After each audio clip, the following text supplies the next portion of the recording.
metal. Nah, there you know the line is push you.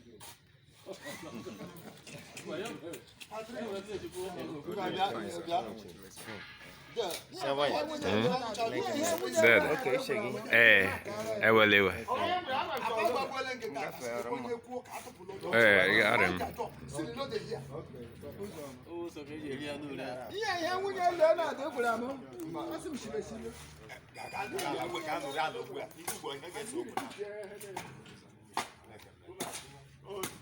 Let me get it with you. I can have a packet out.